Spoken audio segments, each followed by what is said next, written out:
Je ne violerai point mon alliance et je ne changerai pas ce qui est sorti de mes lèvres. Psaume 89, 35.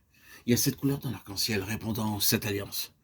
La première est Dieu fit alliance avec Adam, Genèse 3, 15. La deuxième, Dieu fit alliance avec Noé, Genèse 9, 9 à 11. Dieu contracta la troisième alliance avec Abraham, une alliance éternelle, Genèse 17, 19. Dieu fit alliance avec Moïse, Exode 34, 27. Dieu fit la cinquième alliance avec David, de Samuel 7, 12, 13. Dieu fit alliance avec le Seigneur Jésus-Christ, psaume 2, 7, 8. Et enfin, la septième alliance fut que Dieu fait alliance avec le croyant, Hébreux 10, 12 à 17. Apocalypse 21, 7 promet que le vainqueur héritera toutes choses. Les chapitres 4 et 5 révèlent la gloire du Seigneur Jésus-Christ dans l'Église céleste. Quand l'Église sera parvenue à la perfection, il y avait un arc-en-ciel autour du trône. Les 7 esprits de Dieu parlent de la plénitude du Saint-Esprit, Apocalypse 4, 5. Les 4 êtres parlent de 4 grandes vertus du Seigneur Jésus-Christ que nous partageons lorsque nous venons sous son gouvernement. Le lion est le plus fort des animaux, Proverbe 30, 29, 30. Il peut traverser une rivière même si le courant est fort. Le bœuf s'utilise pour labourer. Un bœuf faible est joint à un bœuf plus robuste qui supporte la plus lourde charge, Matthieu 11, 28 à 30. Le Seigneur Jésus-Christ devint un homme comme nous, Hébreux 2, 17. Il permit d'être tenté comme nous, il compatit à nos faiblesses. Aussi pouvons-nous nous approcher ardemment du trône de la grâce. L'aigle construit son nid sur les hauteurs de Deutéronome 32, 11. Nous recevons ces 4 caractéristiques en venant sous le gouvernement du Seigneur Jésus-Christ. Les vieillards représentent les vainqueurs pleins d'adoration, Apocalypse 4, 10, 11. La principale caractéristique d'un vainqueur, c'est qu'il est rempli d'adoration.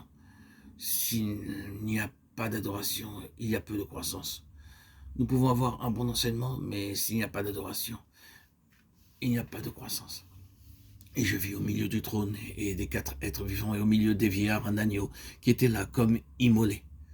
Il avait 7 cornes et 7 yeux, qui sont les 7 esprits de Dieu envoyés par toute la terre, Apocalypse 5, 6. Il y avait au milieu du trône un agneau qui était là comme immolé. Aucun commentaire ne peut ouvrir le livre, seul l'agneau immolé le peut, Apocalypse 5, 6. L'agneau de Dieu est mentionné 28 fois dans le livre de l'Apocalypse. Ceci nous donne 28 aspects de la signification de la croix de notre Seigneur Jésus-Christ. Les 7 cornes montrent qu'il est roi, car les cornes signifient royauté, Apocalypse 17, 12. Les 7 yeux parlent du grand secret de la plénitude du Saint-Esprit par l'identification avec la croix de notre Seigneur Jésus-Christ. Alors que l'agneau rompait le premier sceau, Jean vit un cheval blanc. L'Antichrist viendra, essayant de se faire passer pour le Christ aux yeux des hommes. Les autorités mondiales établiront l'Antichrist comme leur chef, et il deviendra un dictateur mondial. À l'ouverture du deuxième sceau, une grande épée fut donnée au cavalier du cheval roux, Apocalypse 6, 3 et 4.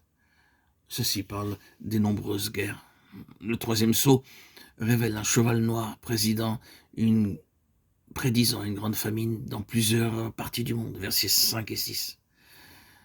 Dans Apocalypse 18, le quatrième sceau révèle le cavalier du cheval pâle qui est la mort, accompagné du séjour des morts. Jean vit à l'ouverture du cinquième sceau dans l'Apocalypse 6, 9, 11 que beaucoup de fidèles seront tués. Il y aura une persécution mondiale durant toute la période de la tribulation, Apocalypse 6, 11. À l'ouverture du sixième sceau, Apocalypse 6, 12 à 17, le soleil s'obscurcit, la lune devint comme du sang et les étoiles tombèrent sur la terre. Comparé à Matthieu 24, 29. Celui qui atteste ces choses dit, oui, je viens bientôt. Amen. Viens, Seigneur Jésus. Apocalypse 22, 20. Lorsque le septième sceau fut ouvert, 7 trompettes furent données aux 7 anges. Apocalypse 8, 7. Il fut dit à Jean que lorsque le septième ange sonnerait de la trompette, le mystère de Dieu s'accomplirait. Apocalypse 10, 7. Nous en venons maintenant au chapitre 11 à 19 de l'Apocalypse. Ces chapitres décrivent les 3 dernières années et demie de la période de la tribulation.